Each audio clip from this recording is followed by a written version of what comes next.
আসসালামু আলাইকুম ওয়া রাহমাতুল্লাহি ওয়া বারাকাতুহু। আলহামদুলিল্লাহি রাব্বিল আলামিন ওয়াল আকিবাতু লিল মুত্তাকিন। আসসালাতু ওয়াসসালামু আলা রাসূলিহিল কারীমিল আমিন ওয়া আলা আলিহিত তাইয়্যিবিনাত তাহিরিন وأصحابه الهادين المهديين. أما بعد فقد قال الله تعالى في القرآن المجيد والفرقان الحميد: أعوذ بالله من الشيطان الرجيم. بسم الله الرحمن الرحيم. قل هو الله أحد الله الصمد لم يلد ولم يولد ولم يكن له كفوا أحد. صدق الله العظيم وصدق رسوله النبي الحبيب الكريم. وعن عبادة ابن الصامت رضي الله تعالى عنه عن النبي صلى الله عليه وسلم قال: من شهد أن لا إله إلا الله وحده لا شريك له وأن محمدا عبده ورسوله وأن عيسى عبد الله ورسوله وكلمته ألقاها إلى مريم والروح منه والجنة حق والنار حق أدخله الله الجنة على ما كان من العمل. متفق عليه أو كما قال عليه الصلاة والسلام. يا أيها المشتاقون بنور جماله صلوا عليه وسلموا تسليما. اللهم صل على سيدنا مولانا محمد وعلى آل سيدنا مولانا محمد. লক্ষ কোটি সালাম জানাই দয়াল নবীর কদমে, দুরুদ সালাম জানাই আমার জিন্দা নবীর চরণে। দয়া করে পার করিবেন, দয়া করে পার করিবেন রোজ হাশরের ময়দানে। আল্লাহুম্মা সাল্লি আলা সাইয়্যিদিনা মাওলানা মুহাম্মদ ওয়া আলা আলি সাইয়্যিদিনা মাওলানা মুহাম্মদ। ধন্য মাগো আমেনা গো, ধন্য আপনার জিন্দেগি, আপনার ওসিলায় পাইলাম মাগো রহমাতুল লিল আলামিন। জন্ম হইয়া দয়াল নবী কিসের নামাজ পড়িলেন, সেজদায় পড়ে মায়ার নবী, সেজদায় পড়ে দয়াল নবী উম্মত বলে কান্দিলেন। আল্লাহুম্মা সাল্লি আলা সাইয়্যিদিনা মাওলানা মুহাম্মদ ওয়া আলা আলি সাইয়্যিদিনা মাওলানা মুহাম্মদ। লা ইলাহা ইল্লাল্লাহ, লা ইলাহা ইল্লাল্লাহ আজরাইল আসিবে, রূহ কবজ করিবে, প্রাণ পাখি উড়ে যাবে, কবরেতে যাইবে। লা ইলাহা ইল্লাল্লাহ, লা ইলাহা ইল্লাল্লাহ। জিকির কর মুমিনগণ, জিকিরে মজাইয়া মন, জিকিরে হয় গো দিল রোশন, জিকিরে হয় গো দিল রোশন, ইমানের সঙ্গে হয় মরণ। লা ইলাহা ইল্লাল্লাহ, লা ইলাহা ইল্লাল্লাহু মুহাম্মাদুর রাসূলুল্লাহ সাল্লাল্লাহু আলাইহি ওয়াসাল্লাম। প্রিয় ভাই বোনেরা, সকলকে অন্তরের অন্তঃস্থল থেকে মোবারকবাদ জানাচ্ছি। আজকে আপনাদের সামনে আমি সূরা ইখলাস মাক্কি, যে সূরাটা মক্কা নগরে নাজিল হয়েছিল, আয়াত 4টি আয়াত, একখানা রুকু। তো এই সূরা ইখলাস কোরআন শরীফের 112তম সূরা। কোরআন শরীফে 114খানা সূরা রয়েছে, এর মধ্যে 112 নম্বর সূরা আপনাদের সামনে সূরা ইখলাস আমি পাঠ করেছি। সূরাতুল ইখলাস মাক্কিয়া, মক্কা নগরে, মক্কা শরীফে এই সূরা নাজিল হয়েছিল। তো এখানে এই যে সূরা ইখলাস মক্কি, কথাটা স্মরণ হয়ে গেছে না বলে পারি না। কোরআন শরীফকে মাক্কি এবং মাদানী এখানে কোরআন শরীফের মধ্যে আছে। যে কোরআন শরীফ কখন মাক্কি? নবী যখন মক্কায় তখন কোরআন শরীফ মাক্কি, নবী যখন মদিনায় তখন কোরআন শরীফ মাদানী, অর্থাৎ নবীজির উপরে কোরআন নাজিল হয়েছে। নবী যদি না আসতেন কোরআন আসতো না, নবী আসার কারণেই কোরআন এসেছে। আর কোরআন হলো অনুনাজ্জিলু মিনাল কোরআনি মা হুয়া শিফাউ ওয়া রাহমাতুল লিল মুমিনিন। কোরআন হইল শুধুমাত্র মুমিনদের জন্য, হইল কোরআন হইল রহমত। মুমিনদের জন্য কোরআন হইল রহমত আর হুদাল লিন্নাস। আর কোরআন হইল সমগ্র মানব জাতির জন্য হেদায়েতের জন্য আসছে, কিন্তু মুমিনদের জন্য রহমত। যারা মানবে তারাই রহমত পাবে। কিন্তু আল্লাহর রসুল হচ্ছেন ওয়ামা আরসালনাকা ইল্লা রাহমাতাল লিল আলামিন। মনে রাখতে হবে, কোরআন হচ্ছে অনুনাজ্জিলু মিনাল কোরআনি মা হুয়া শিফাউ ওয়া রাহমাতুল লিল মুমিনিন। কোরআন হচ্ছে মুমিনের জন্য শিফা, কোরআন হচ্ছে মুমিনের জন্য রহমত। আর আমার নবী হচ্ছেন কুল কায়নাতের জন্য রহমত। কোন রহমতটা বেশি বড়? আল্লাহু আকবার, আল্লাহু আকবার। আল্লাহ বলেন ওমা আরসালনাকা ইল্লা রাহমাতাল লিল আলামিন। হাবিব, আপনাকে প্রেরণ করেছি, পাঠাই নাই, পাঠিয়েছি আপনাকে। কেন পাঠাইছি? আপনি রহমতুল লিল আলামিন হিসাবে আপনারে পাঠাইছি। আলামিন, আলম হইল এক বচন, আলামিন বহু বচন। আলম হইল সিঙ্গুলার নাম্বার, আলামিন হইল প্লোরাল নাম্বার। আলম হইল ওয়াহিদ, আলামিন হইল জমা।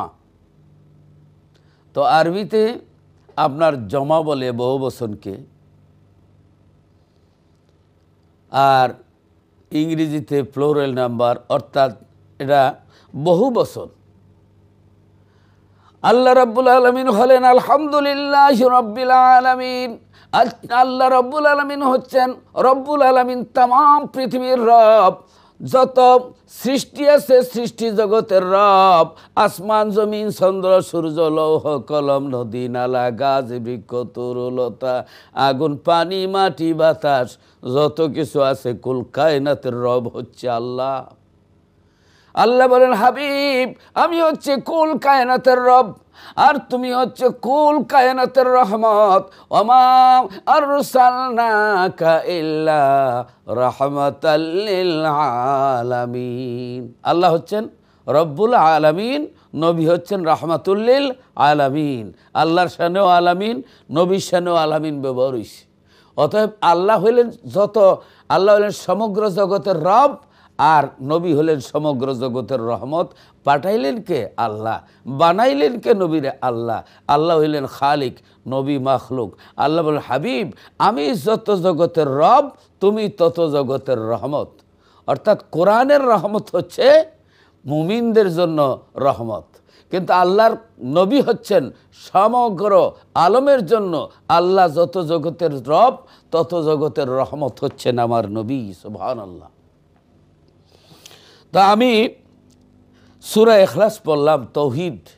এই সূরা তৌহিদের জন্য, আল্লাহর তৌহিদের আলোচনা করছে সূরার মধ্যে। আল্লাহ যে এক, আল্লাহ অদ্বিতীয়, আল্লাহ কারু মুখাপেক্ষী নন। হ্যাঁ, এই সমস্ত বিষয়গুলি আল্লাহ তাআলা এখানে আলোচনা করেছেন। ভাই বোনেরা, আল্লাহ রাব্বুল আলামিন এক, এতে কোনো সন্দেহ নাই। এই কথা আল্লাহ নিজে জমিনে এসে বলেন নাই। কে বলেছেন? রসুল বলেছেন। এই জন্য আল্লাহ সরাসরি বলে না ইয়া আইয়ুহান নাসু কুলু, কুল হু আল্লাহু আহাদ, কুলু আল্লাহু আহাদ। এই কথা আল্লাহ বলে না যে হে মানব সম্প্রদায়, তোমরা বলো যে আল্লাহ এক। আল্লাহ সরাসরি এই কথা না বলে আল্লাহর হাবিবকে এখানে মধ্যম, আল্লাহর নবীর মাধ্যমে আল্লাহ বলাইতেছেন। আল্লাহ নিজে বলতে পারেন না? নিজে বলতে পারেন, কিন্তু আল্লাহ ডাইরেক্ট বলেন না। আল্লাহ হচ্ছেন কালাম, নবী হচ্ছেন মুতাকাল্লিম। আল্লাহ হচ্ছেন কথা, নবী হইলেন বক্তা। আল্লাহর কথাই নবী বলছেন, মা ইয়ান্তিকু আনিল হাওয়া ইন হুয়া ইল্লা ওয়াহয়ু ইউহা। আল্লাহর নবী যা বলেছেন আল্লাহর ওহির মাধ্যমে বলেছেন। আল্লাহর কালাম, আল্লাহর কোরআন, নবীর জবান। সুবহানাল্লাহ। তাহলে বোঝা গেল নবীর জবান ছাড়া আল্লাহ কথা বলেন না, নবীর জবানে আল্লাহ কথা বলেছেন। অর্থাৎ রিসালত, নবীর জবান হলো রিসালত, আর আল্লাহ এক, এই তৌহিদ। তাহলে রিসালত, প্রথমে রিসালত আল্লাহ এখানে ইউজ করেছেন। হে রসুল, আপনি বলে দিন এই রসুল রিসালত। অতএব রিসালত অমান্য করে তৌহিদের দিকে যাওয়ার কোনো রাস্তা নাই, কোনো রাস্তা নাই। আপনি হজে যেতে হলে আপনার বিমান ছাড়া, ফ্লাইট ছাড়া, জাহাজ ছাড়া, আপনার বাহন ছাড়া, মধ্যম ছাড়া কোনোভাবেই হজে যাইতে পারবেন না। হজে যাইতে হলে আপনার একটা মধ্যম লাগবে। অতএব আল্লাহ রাব্বুল আলামিন পারেন ডাইরেক্ট, কিন্তু আল্লাহ মানুষকে ডাইরেক্ট রাস্তা শিখান নাই। ওসিলা ধরার জন্যই ওসিলাকে আল্লাহ ওসিলা নিয়েছেন, আল্লাহর নবীর মাধ্যমে বলাইতেছেন। নিজে বলেন না, আল্লাহ নিজে বলেন না, আল্লাহ নবীর মাধ্যমে বলতেছেন। তো এই কুলের দ্বারা রিসালত, হু আল্লাহু আহাদ দ্বারা হইল তৌহিদ। তাহলে রিসালত ব্যতীত তৌহিদ প্রচার হয় না।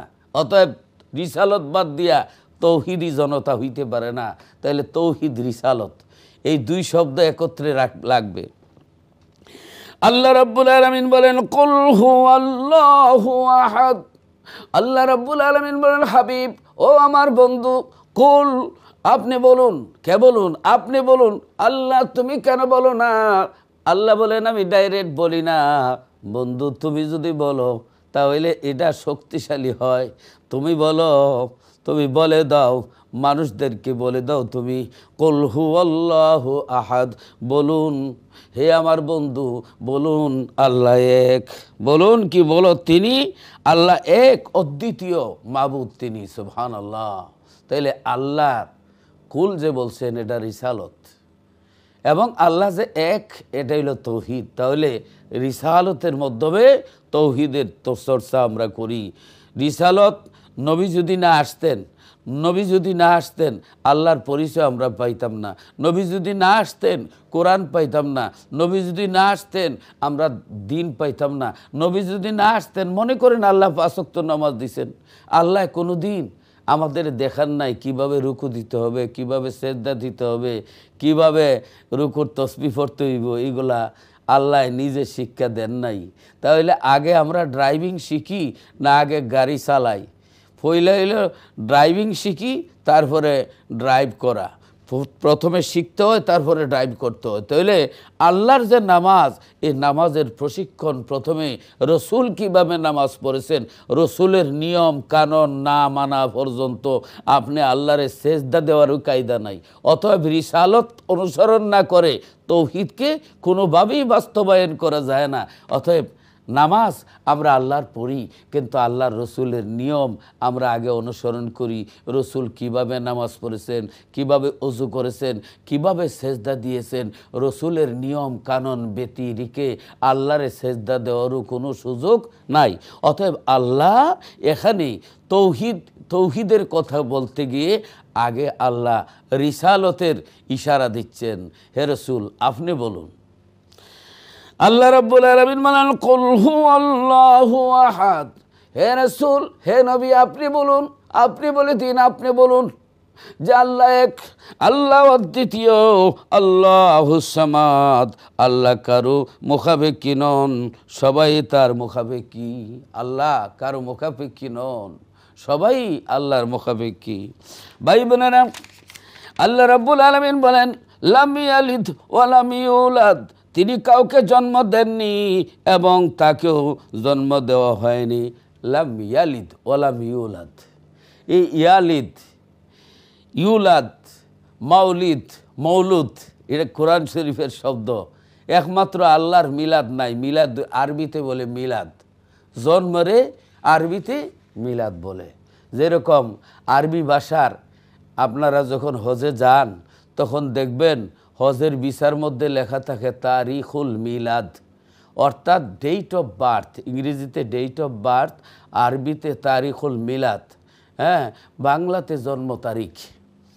এখন এই যে একমাত্র আল্লাহর মিলাদ নাই, আল্লাহর জন্ম নাই, এই জন্য আল্লাহর মিলাদ নাই। কেউ যদি বলে যে রসুলের মিলাদ নাই, তাহলে আল্লাহর সাথে মিলাই দিল। আল্লাহর সাথে মিলাই দিলে শিরিক হবে। এই জন্য শিরিক থেকে বাঁচার জন্য মিলাদের আলোচনা করা দরকার। রসুলের জন্ম আছে, রসুলকে আল্লাহ বলিও না। তিনি মা আমেনার রেহেম শরীফে হজরতে আবদুল্লাহর পেশানি থেকে মা আমেনার রেহেম শরীফে আসছেন, 12 রবিউল আউয়ালে আসছেন। আপনার জন্ম তারিখ ব্যতীত জীবনী হইতেই পারে না, গুড়া ব্যতীত গাছের আগা হইতেই পারে না। মিলাদুন্নবীর ভিতরে সিরাতুন্নবী। অতএব আমি ওই আলোচনার দিকে যাচ্ছি না। একমাত্র আল্লাহর মিলাদ নাই। যদি কেউ বলে রসুলেরও নাই, তাহলে আল্লাহর সঙ্গে রসুলকে মিলাই দিল। তো এই শিরিক থেকে বাঁচার জন্য মিলাদের আলোচনা অবশ্যই দরকার, রসুলের জন্মের আলোচনা করা, যেহেতু রসুল মখলুক। যাই হোক, ওই দিকে যাচ্ছি না। আল্লাহ রাব্বুল আলামিন বলেন লাম ইয়ালিদ ওয়া লাম ইউলাদ। আল্লাহ বলেন তিনি কাউকে জন্ম দেননি এবং তাকেও জন্ম দেওয়া হয়নি। এখানে আল্লাহ আরেকটি উত্তর দিয়েছেন। কেউ কোনো নবীকে আল্লাহর বেটা বলে, কারণ এক জাতি কেউ আপনার হজরতে ঈসা আলাইহিস সালামরে আল্লাহর পুত্র বলে, নাউজুবিল্লাহ। উজাইর আলাইহিস সালাম রে আরেকটা জাতি আপনার কি বলে, আল্লাহর বেটা বলে। তো আপনার খ্রিস্টানদের মধ্যে একদল আল্লাহর বেটা বলে হজরতে ঈসা আলাইহিস সালামকে, এবং ইহুদিদের মধ্যে একদল হজরত উজাইর আলাইহিস সালাম রে আল্লাহর পুত্র বলে, নাউজুবিল্লাহি মিন যালিক। অতএব আল্লাহ উত্তর দিলেন লাম ইয়ালিদ ওয়া লাম ইউলাদ, অর্থাৎ তিনি কাউকে জন্ম দেননি এবং তাকেও জন্ম দেওয়া হয়নি। আল্লাহ বলেন ওয়ালাম ইয়াকুল লাহু কুফুয়ান আহাদ, এবং কেহই তার সমকক্ষ নয়। আল্লাহর সমান কেউ না, আল্লাহর সমকক্ষ কেউ না, আল্লাহর সমকক্ষ কেউ না। আমি হাদিস শরীফ থেকে পড়েছিলাম আন উবাদাতা ইবনে সামিত রাদিয়াল্লাহু তাআলা আনহু আনি নবী সাল্লাল্লাহু আলাইহি ওয়াসাল্লাম ক্বালা মান শাহিদা আল্লা ইলাহা ইল্লাল্লাহু ওয়াহদাহু লা শারীকা লাহু ওয়া আন্না মুহাম্মাদান আবদুহু ওয়া রাসূলুহু ওয়া আন্না ঈসা আবদুল্লাহি ওয়া রাসূলুহু ওয়া কালিমাতুহু আলকাহা ইলা মারইয়াম ওয়া রূহুম মিনহু ওয়াল জান্নাতু হাক্কুন ওয়ান নারু হাক্কুন আদখালাহুল্লাহুল জান্নাতা আলা মা কানা মিনাল আমালি মুত্তাফাকুন আলাইহি। বুখারী এবং মুসলিম শরীফের হাদিস। হযরত উবাদাত বিন সাবিত রাদিয়াল্লাহু তাআলা আনহু রওয়ায়াত, হুজুর সাল্লাল্লাহু আলাইহি সাল্লাম বর্ণনা করেছেন, যেই ব্যক্তি সাক্ষ্য দিবে, যেই ব্যক্তি বলবে মান শাহিদা, যে সাক্ষ্য দিবে আল্লাহ ছাড়া কোনো মাবুদ নাই এবং আল্লাহ এক, আল্লাহর কোনো শরিক নাই, এবং আরও বলবে ওয়ান্না মুহাম্মাদান আবদুহু ওয়া রাসূলুহু, এবং আরও বলবে মুহাম্মদ সাল্লাল্লাহু আলাইহি সাল্লাম আল্লাহর প্রিয় বান্দা ও রসুল, ওয়ান ঈসা আবদুল্লাহি ওয়া রাসূলুহু, এবং যারা বলবে ঈসা আলাইহিস সালাম আল্লাহর বান্দা ও আল্লাহর রসুল, হ্যাঁ, ও কালিমাতু আলকা ইলা মারইয়াম, মারইয়ামের দিকে আল্লাহর একটি শব্দ, কুন ফায়াকুনের শব্দ, ও রূহুম মিনহু, আল্লাহর পক্ষ থেকে রূহ, আত্মা, ওয়াল জান্নাতু হাক্কুন, এবং জান্নাতকে সত্য মনে করবে, ওয়ান নারু হাক্কুন, যারা এই জান্নাতকে সত্য বলে বিশ্বাস করবে এবং এক আল্লাহকে বিশ্বাস করবে এবং আল্লাহর রসুলকে রসুল হিসাবে, আল্লাহর বন্দা হিসাবে বিশ্বাস করবে, হযরত ঈসা আলাইহিস সালামকে আল্লাহর বন্দা ও রসুল হিসাবে বিশ্বাস করবে, তারা কি জান্নাত জাহান্নাম সত্য স্বীকার করবে, তারা আদখালাহুল্লাহুল জান্নাতা আলা মা কানা মিনাল আমালি মুত্তাফাকুন আলাইহি। আল্লাহর নবী বলেন তারা অবশ্যই আল্লাহর জান্নাতে প্রবেশ করবে, আমল তাদের যাই হোক না কেন তারা জান্নাতে প্রবেশ করবে। আল্লাহর রসুল সাল্লাল্লাহু আলাইহি সাল্লাম এই কথা বুখারী এবং মুসলিম শরীফের মধ্যে বলেছেন। অতএব আল্লাহর হযরতে ঈসা আলাইহিস সালাম নিজেও এই কথাটুকুন বলেছেন, যখন হযরতে ঈসা আলাইহিস সালামকে নিয়ে আপনার হযরতে মা মরিয়ম আলাইহিস সালাম কওমের মধ্যে আসছিলেন। কওমের মধ্যে আসার পরে কওমের লোকেরা আপনার যখন বলেছিল যে হে মরিয়ম, তুমি তো ভালো একজন মহিলা, তোমার মাও অসতী নন, তোমার বাবা অসচ্ছ চরিত্রের লোক না, চরিত্র ভালো ছিল, তুমি এই কাজটা কেমনে করলা? তা আল্লাহ রাব্বুল আলামিন ইশারা দিয়েছিলেন, মরিয়ম তুমি কারোর সাথে কথা বলবে না, তুমি জবানটা বন্ধ রাখবে আর ইশারা দিবে তোমার বাচ্চার দিকে, বাচ্চা বলবে। এখন ইশারা দিতে গিয়ে তিনি বলেছিলেন ইন্নী আব্দুল্লাহ, আমি আল্লাহর বন্দা। এখন বাকি কথাটুকুন ইনশাআল্লাহ একটু পরে আমি আবারও ব্যক্ত করব ইনশাআল্লাহ।